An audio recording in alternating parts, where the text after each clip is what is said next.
We got some fine entertainment for you guys tonight. You're really going to like it. Now, it was just a little bit to wet your whistle. So, y'all put your hands together right now for somebody I think you all know, Miss Minnie Farve.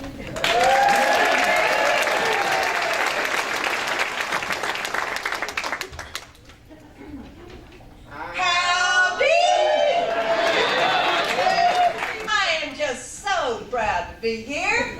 You know, last year it took me nearly 3 days to get from Grinder Switch down here to Gulfport. This year, it only took me just a few hours, because I flew on an airplane. You see, Uncle Nabob's old Packard, it was up on blocks again, so I let his son, Billy Joe Bob, talk me into getting on one of them big old airplanes. Of course, I made him go with me.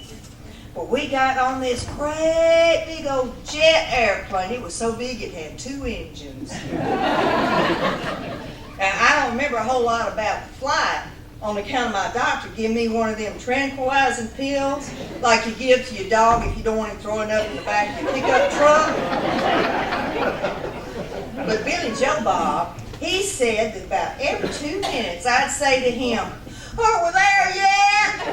And he'd say, "Why don't you open your eyes and look?" But I wouldn't do that.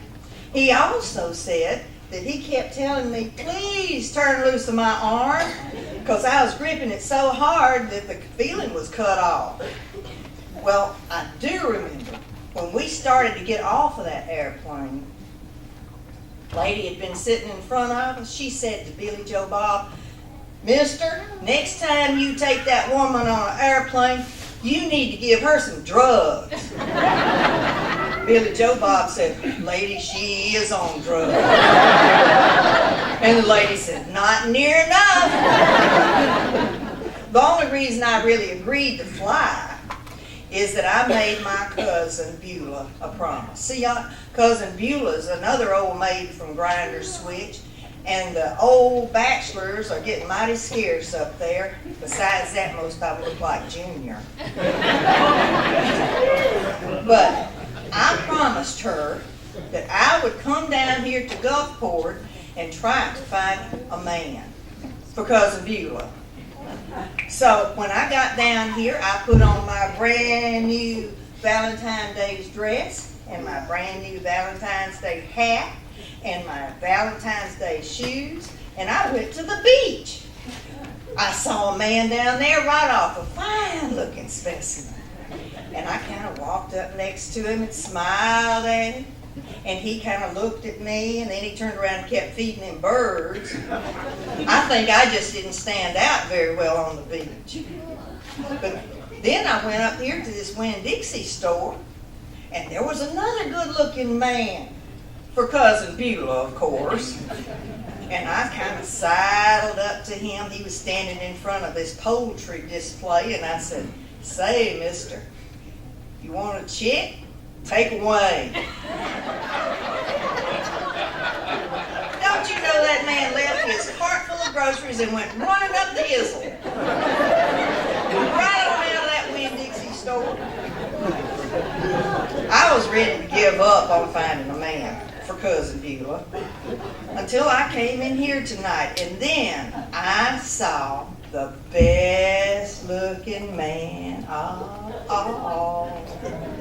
And I said to myself, "Cousin Beulah, you're on your own. I'm working with this one myself."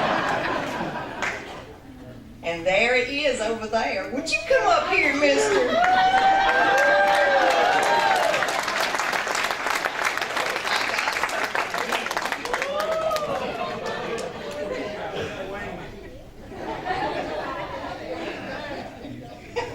Hey, mister, get a little closer.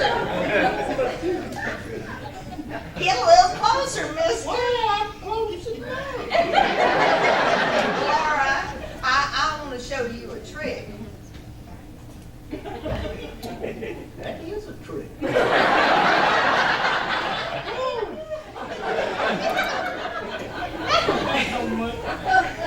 You see this here 50 cents, mister? I'll bet you this 50 cents that I can kiss you without getting closer than 3 feet. And I got 50 cents, says you can't. All right, bet's on. All right, this stick is 3 foot. All right.